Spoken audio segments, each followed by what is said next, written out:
More drama has played out in the Senate as Senator Natasha Akpoti-Uduaghan formally filed a sexual harassment petition against the President of the Senate, Godswill Akpabio. The petition, which was referred to the Senate's disciplinary panel, despite initial counter-arguments against it in the chamber, was eventually declared dead on arrival when the Senate Ethics Committee opened probe into her alleged case of misconduct later in the day. Arise correspondent Omo Bazwaye reports. Senator Natasha Akpoti-Uduaghan returns to the Senate for the first time after her outburst and confrontation with the President of the Senate, Godswill Akpabio. The Kogi Central Senator arrived at the Senate accompanied by her husband and armed with a sexual harassment petition against the Senate President. Akpoti-Uduaghan went straight to her newly allocated seat in strict compliance with a seat arrangement she had bluntly refused to obey a fortnight ago. She remained seated while other senators rose to their feet to welcome the President of the Senate into the chamber, in line with parliamentary practice. The plenary is the first since Akpoti-Uduaghan's sexual harassment allegation against Akpabio. In an interview she granted Arise News, Akpabio seized the moment, even in the presence of visiting British parliamentarians, to defend himself, denying Uduaghan's allegation. He even went further to deny ever harassing any woman in his entire life. I would like to state clearly that at no time did I ever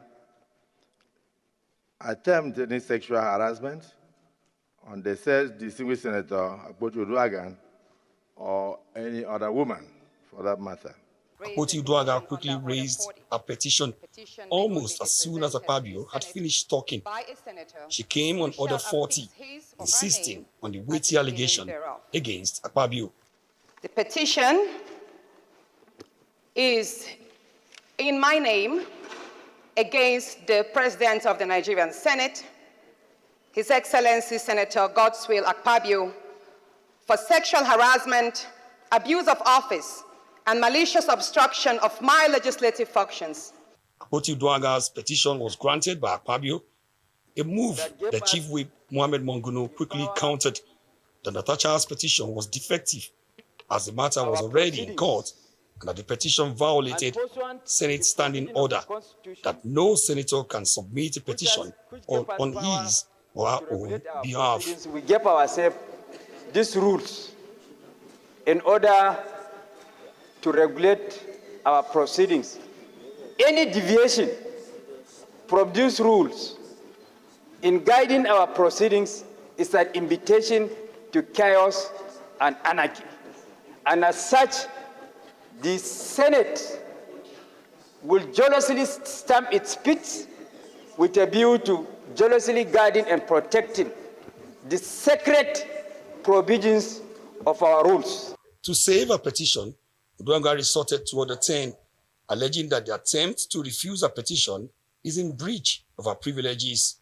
I stand and I believe herefore, sir, that your denial, your refusal to accept and treat my petition before the Senate Committee on Ethics and Privileges and Abuse of my privileges, and I say forth, that this matter is not subject, it is not before the court.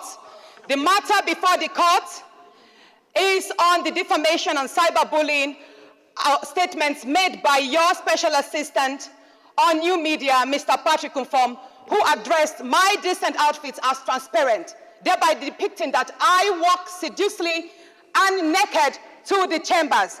That is the nature of the petition, of the case in court. Akpoti-Uduaghan's voice rose louder in protest. On privileges, please. I believe, and please, would you stop turning off my microphone? I represent people, and I represent women who have been silenced. When the dust settled, the Senate leader Okwemi Bamidele continued from where Monguno stopped, arguing that the Senate erred in accepting a defective petition. Mr. President, I sympathize with you. As a man being accused of sexual harassment, I am not going to comment on that because there will be an ample opportunity for the relevant authorities to deal with that. But I know, dear colleagues, that distinguished Senator Natasha went to court on a matter, then appeared on Arise TV on another matter, talking about sexual harassment. And the wife of the President of the Senate, Mrs. Uloma Akpabio, on behalf of the family, the children, went to court, and parties have been served on allegation of sexual harassment. So it is important for the public to know, and also our observers, including our foreign observers, who are also parliamentarians from the United Kingdom. Actually referred her matter, not because I was not aware of the provisions of the rule, I was, but it's still because when people are watching from outside, they may not know that we are guided by, I will call it laws, allowed by the Nigerian Constitution for us to make. The matter was eventually left to the Ethics Committee to decide. In the heat of the drama and quoting from the Holy Bible, Senator Cyril Fashui added new twists to the entire scandal. And he said he will bring a petition from former governor of Ekiti State, Gaudi Fahimi, alleging that it is in Akpoti-Uduaghan's character to throw false allegations. Mr. President, I am coming officially with a petition from my former governor on the allegation that he sold Ajaokuta steel mill when he was a minister. And Senator Natasha was the one that alleged as at that time. And as at today, Mr. President, Ajaokuta steel mill it still belongs to the federal government of Nigeria. While the plenary sitting was ongoing, pro-Natasha protesters stormed the National Assembly complex in the early hours of Wednesday, demanding fair treatment for her. It was also on the day that the Senate Ethics Committee began the probe into Akpoti-Uduaghan's alleged misconduct, with the Senator Neda Maswen-led panel taking testimonies from Senator Yemi Adaramodu and two other witnesses, the Sergeant Adam and the chairman on rules and business. Natasha did not appear before the Senate panel, even when the announcement was made while she was in the chamber. Instead, a lawyer sent in a letter asking the panel not to entertain the matter following a court ruling stopping the process. On the petition on alleged sexual harassment that she submitted earlier in the day, the Senate panel simply threw it out, saying it is dead on arrival. As a matter of fact, the first thing we ask when the petition comes before us is whether or not that petition is before any law court. And if the answer is yes, we do not touch such petitions. Akpoti-Uduaghan's fate about her outburst now seems to rest completely in the hands of the Senate Committee. Omo Bazwai, Arise News. All right, so many things happened yesterday. Yes. In addition to this report, really well done by Omo, there was also a report by Adesua, who had also featured, Adesua Asagi, who had featured the protesters, pro-Akpoti and pro-Akpabio protesters outside the assembly. Your take on this story, Rufai? So there are many clarifications that need to be made this morning. The first clarification was about Cyril Fasui and his assertion. Yeah. What Cyril Fasui was saying was he wanted to present a petition based on the Ajaokuta matter. There was no case of sexual harassment in what Cyril Fasui said, because there were some newspapers that misconstrued it and reported a certain way. And in fact, there's been a clarification by the FIME team today, and he said even concerning the Ajaokuta matter, doesn't want to be dragged in, to this debacle, that you should be left out of this. So I think there's a clarification there. Yeah. I think the talk about Cyril Fasui never asserted anything about sexual harassment. So that's clarification number one. Clarification number two is about the Senate Ethics Committee, which I think is not fair. And now I believe that Natasha can never get fair treatment by the Senate Ethics Committee. And I'm going to prove my point to you. As regards the case of Natasha submitting a petition on sexual harassment, the truth has to be said, the laws have to be followed. Absolutely. Section 40. She didn't follow that law. Why did Natasha not follow that law?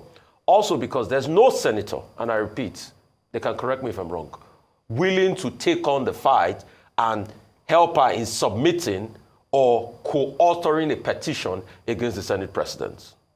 We have seen where most of these senators lie in all of this conversation. Secondly, why I say the Ethics Committee is not fair is the fact that yesterday there was a court order suspending the Senate Ethics Committee investigating Natasha's, tiff with the Senate president. There was a court order. I also have a copy of a letter here that was written to the clerk of the House as regards that.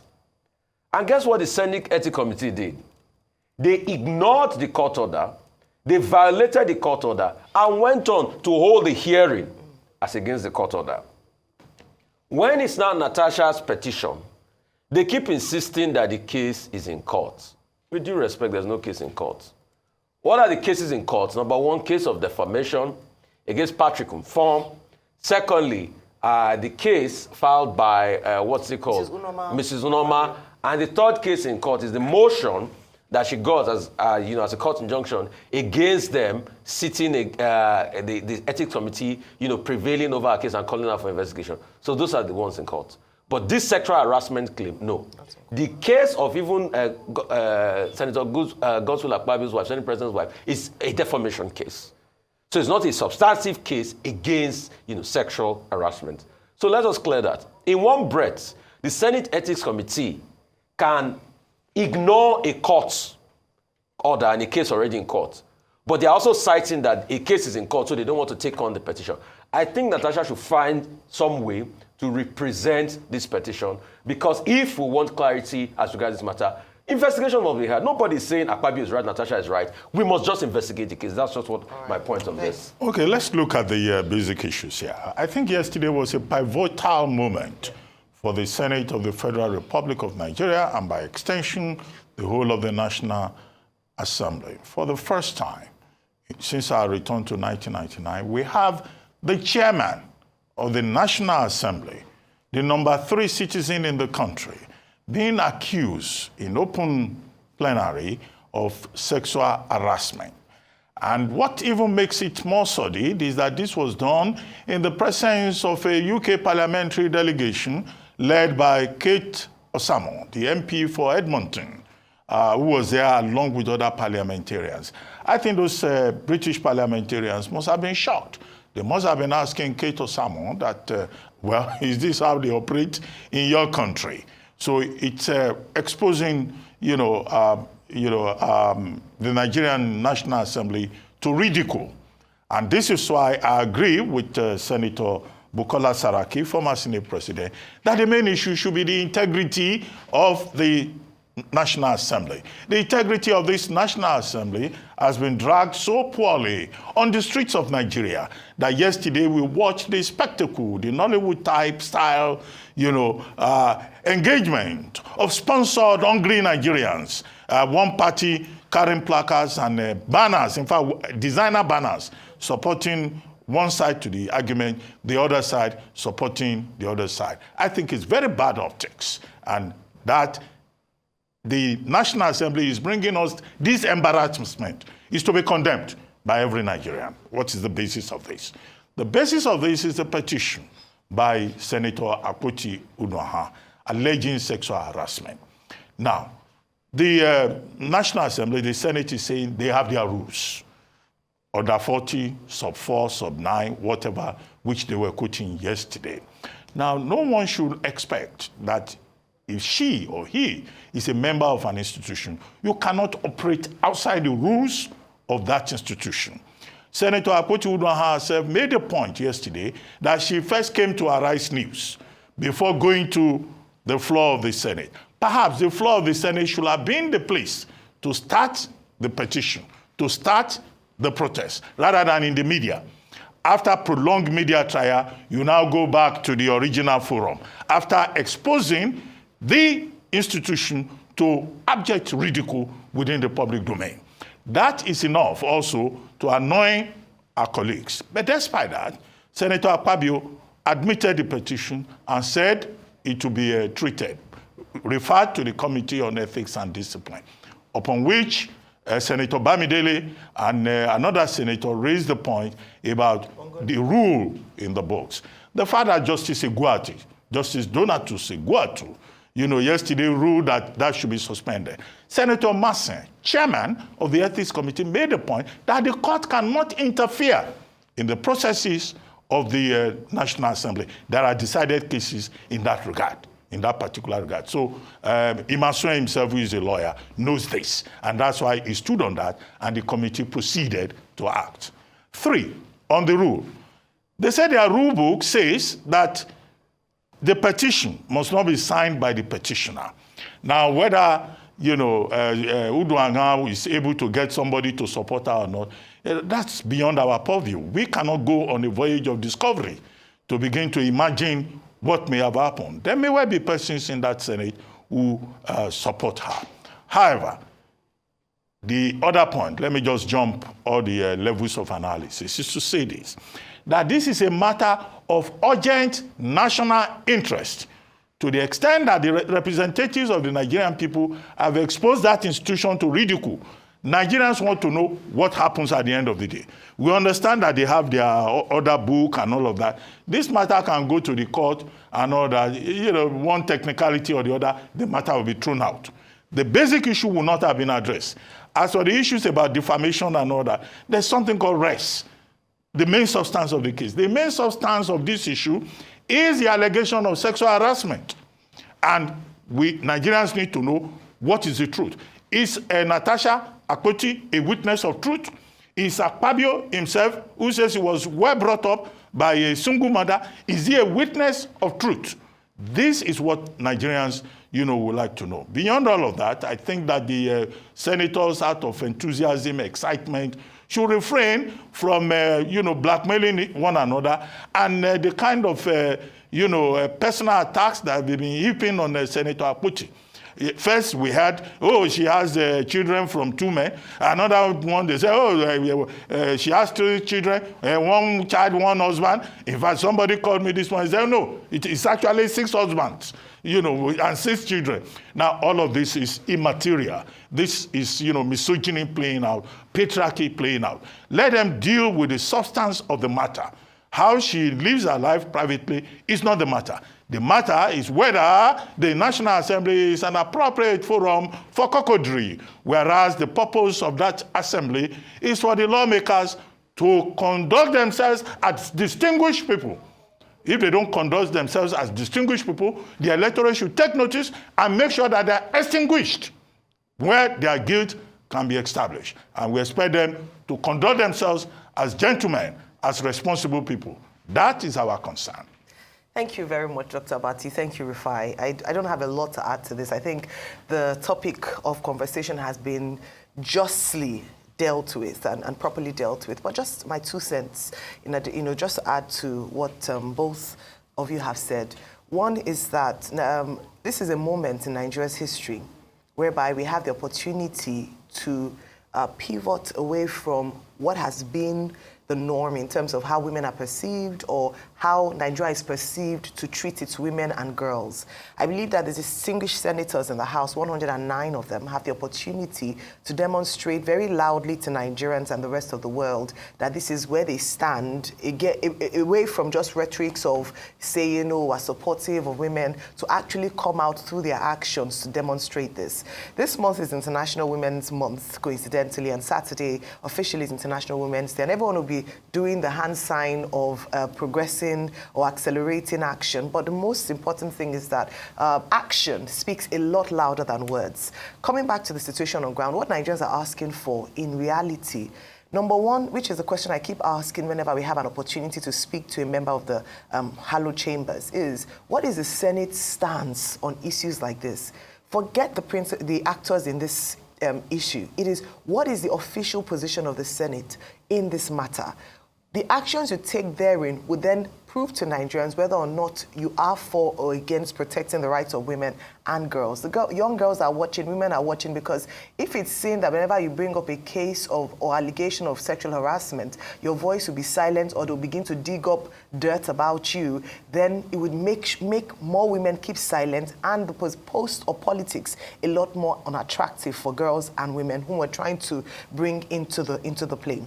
Then beyond that, yesterday I asked Senator Neda Imasuen a question as to how fair the process will be, because we all saw right here on TV where he came and he said that the Senate president was innocent, that he doesn't believe that he did it. How can that man be the chairman of the committee that's supposed to oversee the matter? It is already, the case was dead on arrival even before he pronounced it, based on procedural issues yesterday in the chambers, at the committee meeting. I would think that in the interest of fairness, based on that particular interview, that he actually recuses himself as committee chairman. In fact, some people have asked for an independent investigation because they can't trust the process anymore. You saw what played out already. Senator Okpeyemi Bamidele saying, I sympathize with you, Senate President. I mean, you're making a statement already whose side you are on. How on earth are we going to get a fair hearing? And this is not about Senator Natasha Akpoti-Uduaghan alone.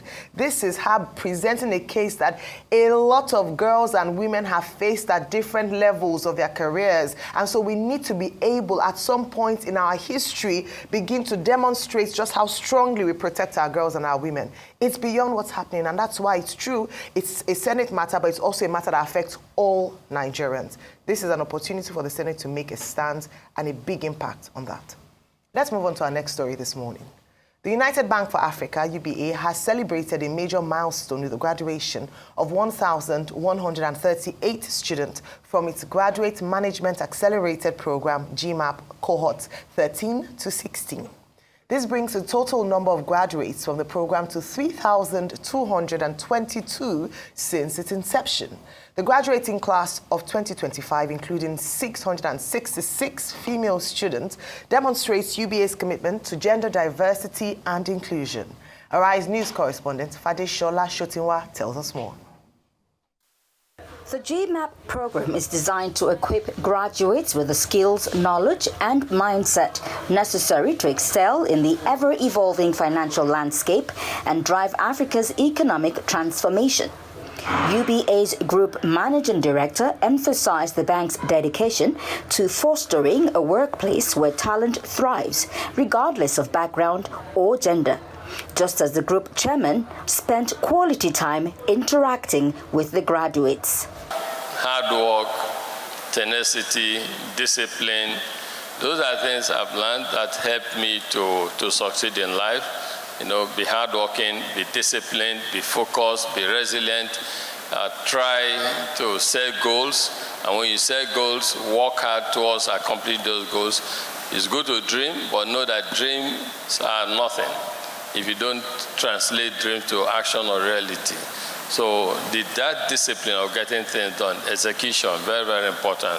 And they're all encapsulated in our 3 E's, the excellence, execution, and the enterprise. To the graduating class, please, your journey through the GMAP program has been one of discipline, intellectual rigor, and transformation. You have been tested, challenged, and stretched beyond your comfort zones. Through it all, you have displayed resilience, adaptability, and an unyielding determination to succeed. These attributes will serve as the pillars of your success as you take greater responsibilities within the UBA family and beyond. I just want to live my life. The graduates were urged to embody UBA's core values of excellence, enterprise, and execution, and to strive for integrity, innovation, and ambition. Academic Excellence Awards were given to outstanding graduates, and scrolls were presented to all. The exams were very, very tough, so I know I read so much for it all through the night, like for every exam. Then I put in efforts in all of our trainings on the job. I made sure I put in my best. One of my friends sent me a link on WhatsApp and told me that there's this bank, UBA from Nigeria. They're hiring some graduate trainees. Are you interested? And obviously I'm interested. So I applied, then did the interviews, 2 of them, and excelled as well. And then I was enrolled into the program. And I've been here for 6 months, doing both virtual and physical trainings, and doing some examinations, which are very tough, if I may say. And tough is an understatement. They are very tough. Before, I had no knowledge about all facets of banking, but through the program, I've known all facets of banking, from trade to treasury to customer service to sales, and I've moved from being a customer to serving customers and knowing that UBA is not just a bank like every other banks, but a bank that actually are customer-centric. As the graduates begin their professional journey, UBA has promised to provide a supportive environment, create jobs, structured career growth, training, and performance-based recognition. The bank's commitment to diversity and inclusion ensures equal opportunities for growth as it transforms the next generation of leaders. Fadishola Shotingwa, Arise News. Well, congratulations to the new cohort and congratulations to UBA as well.